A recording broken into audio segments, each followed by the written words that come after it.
Hello student, welcome back to my channel Preeti Medical Education. Today we will discuss about the topic that is deviated nasal septums. So start करते हैं class को. Firstly, we will see what is the deviated nasal septum. Deviated nasal septum क्या होता है? Firstly हम introduction देखेंगे nasal septum का कि नेजल सेप्टम फर्स्ट होता क्या है, देन हम देखेंगे कि डेविएटेड नेजल सेप्टम क्या होता है. तो नेजल सेप्टम्स जो होता है वो नोज का एक पार्ट है. The nasal septums is a part of nose that separate two nostrils. मतलब नेजल सेप्टम्स एक नोज का पार्ट है जो कि सेपरेट्स कर रहा है हमारा दोनों नॉस्ट्रिल को अलग अलग कर रहा है. अगर हम देखें तो अपने नाक में दोनों साइड वन होल प्रेजेंट है, दोनों साइड सिंगल सिंगल एक होल, मतलब दो होल हमारा प्रेजेंट है नोज में. और दोनों होल के बीच में जो सेप्टम है उसी को हम बोलते हैं नेजल सेप्टम. ये कार्टिलेज का बना हुआ होता है जो कि दोनों नॉस्ट्रिल्स मतलब नाक के दोनों छिद्र को हमारा सेपरेट करने का काम करता है. इसी को हम बोलते हैं नेजल सेप्टम. ये deviated septums is when there is a shift from the mid line और सेंटर पोजीशन. डेविएटेड सेप्टम हम तब बोलेंगे जब ये जो मिड लाइन है, ये जो सेंटर में हमारा प्रेजेंट है, ये कार्टिलेज जिसको हम नेजल सेप्टम बोले, वो अगर सेपरेट हो जाता मतलब शिफ्ट हो जाता है अपने पोजीशन से कहीं अलग, उसी को हम बोलते हैं डेविएटेड नेजल सेप्टम. तो इसमें हम क्या समझे कि नेजल सेप्टम्स जो दोनों नॉस्ट्रिल्स को अलग कर रहा है उसको हम नेजल सेप्टम बोल रहे हैं. लेकिन ये जो बीच बीच बीच में प्रेजेंट है जो सेप्टम, इसमें अगर कोई डेविएशन आ जाता है, डेविएशन कहने का मतलब कि अपने पोजीशन से डिसलोकेट हो जाता है या फिर थोड़ा सा हट जाता है, शिफ्ट हो जाता है कहीं सेंटर से मिड लाइन से अगर कहीं शिफ्ट हुआ तो इसमें डेविएशन कॉज हुआ, तो इसको हम इसीलिए डेविएटेड नेजल सेप्टम बोलते हैं. Nasal septum deviation is common physical disorder of the nose.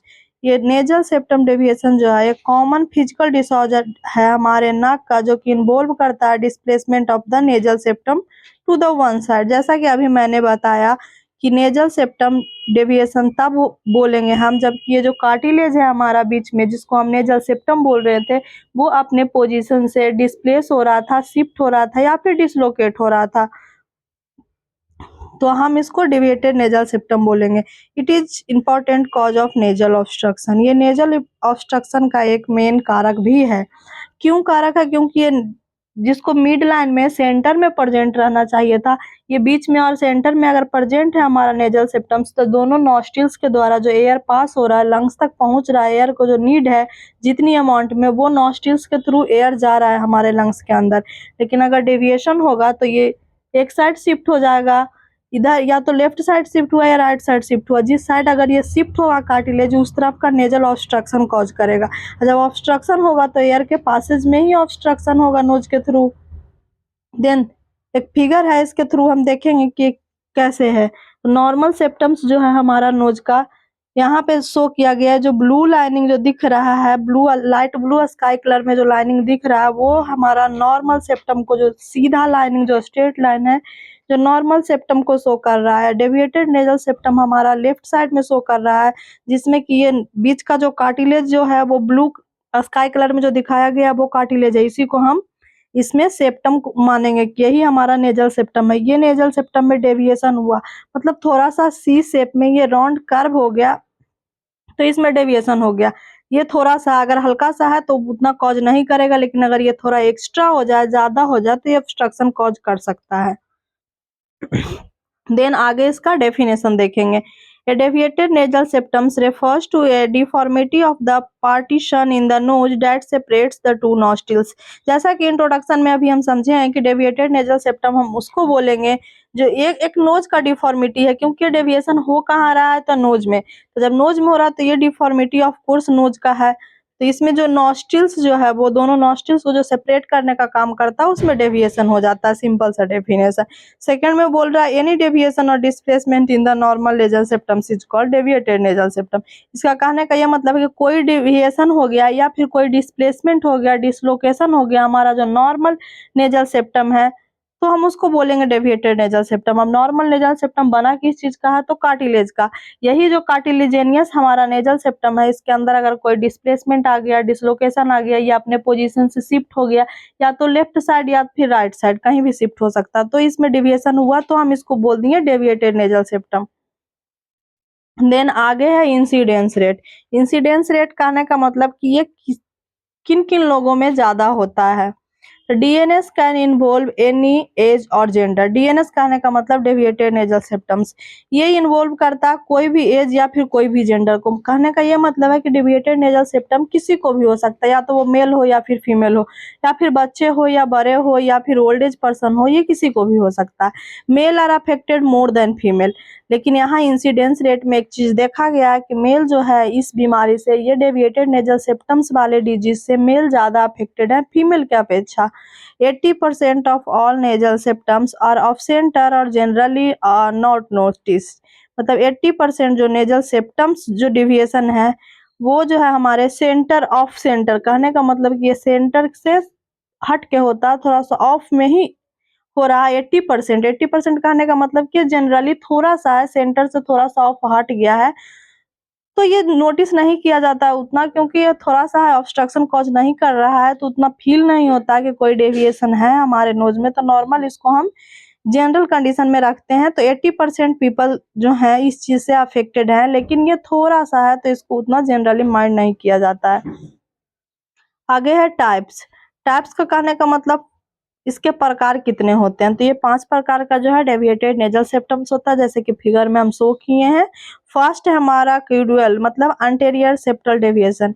Anterior septal deviation कहने का मतलब कि आगे की तरफ जो डेविएशन हुआ उसको हम एंटेरियर नेजल सेप्टम्स बोलेंगे। जैसे कि फिगर में हम शो किए हैं, पीछे का जो है हमारा नेजल सेप्टम्स उसमें कोई भी चेंजेस नहीं आया है, लेकिन एंटेरियर में जो हमारा है टिप पोर्शन पर, नोज के जो टिप पोर्शन पर है वहां पे आगे में डिविएशन कॉज हुआ है, तो उसको हम बोल रहे हैं एंटेरियर सेप्टम डेविएशन। सेकेंड है सी शेप डेविएशन। सी शेप डेविएशन कहने का मतलब कि जो डेविएशन हो रहा है वो सी शेप में हो रहा है। ये कार्टिलेज का जो बना हुआ हमारा नेजल सेप्टम है, तो दोनों नॉस्ट्रिल्स को अलग कर रहा है, उसमें डेविएशन हुआ, लेकिन किस शेप में, सी शेप में, जैसा कि यहाँ पे फिगर में दिख रहा है।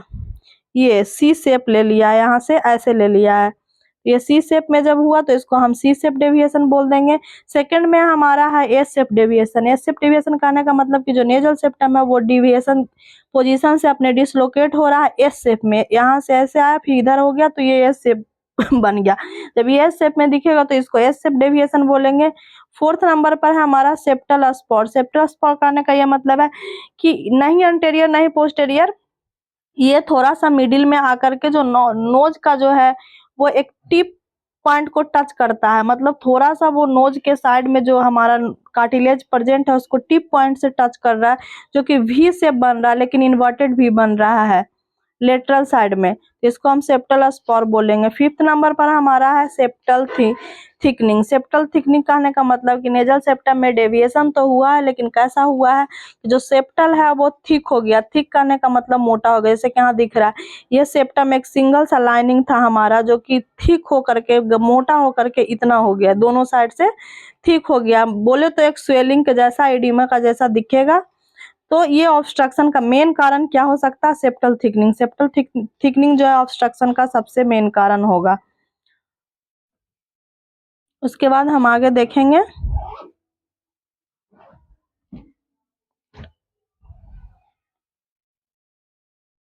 टाइप्स का पहला, वहां पे हम एज ए फिगर टाइप्स को शो किए थे, यहाँ आगे चल के हम एक एक टाइप को डिस्क्राइब करेंगे। तो फर्स्ट है हमारा एंटेरियर, जिसको हम केवडुअल डीएनएस बोले थे।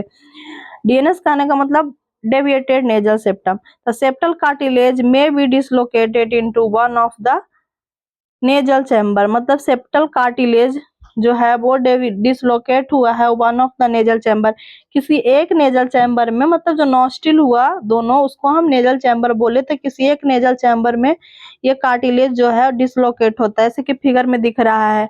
राइट साइड का जो नॉस्ट्रिल्स है यहाँ भी हम फिगर में दिखा रहे हैं,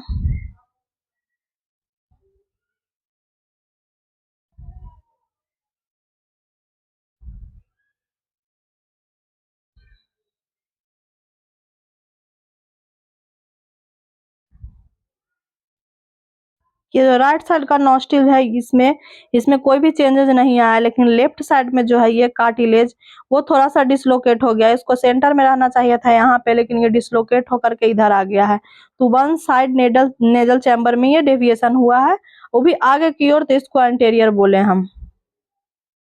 देन आगे देखते हैं।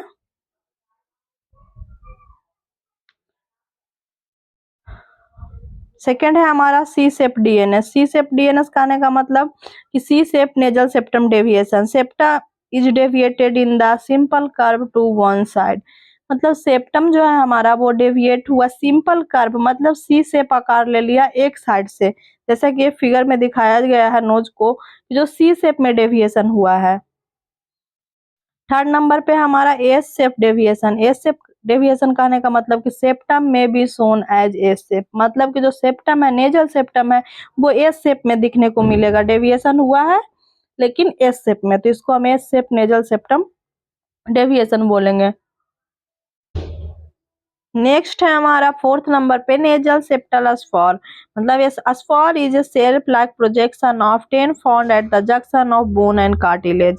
जैसा कि मैंने अभी बताया था डायग्राम में, मैं एक्सप्लेन की थी कि अस्फॉर वाले में क्या होता है कि जो कार्टिलेज है वो एक साइड से नोज को, जिस साइड भी डेविएशन हुआ है उस साइड नोज को टच करेगा। मतलब सेप्टल कार्टिलेज जो है नोज के साइड वाले बोन है, जंक्शन ऑफ बोन जो है उसको टच करेगा, लेटरल साइड में भी शेप का आकार ले लेगा, उसको नेजल सेप्टल स्पॉर बोले। नेक्स्ट है हमारा thickened and impacted nasal septum.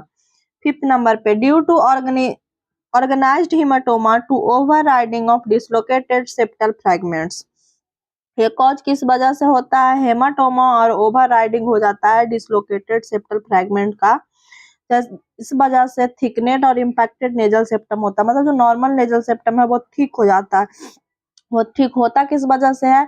तो ऑर्गेनाइज्ड हेमाटोमा हो जाता है या फिर ओवर राइडिंग, मतलब जो डिसलोकेट हुआ है नेजल सेप्टम उसका ओवर राइडिंग हो जाता है। कहने का मतलब एक दूसरे के ऊपर चढ़ गया,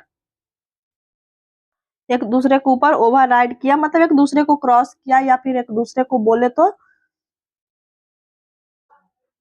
टाइनिंग अप हो जाना, जो सेप्टम कार्टिलेज है उसका टाइनिंग अप हो जाना।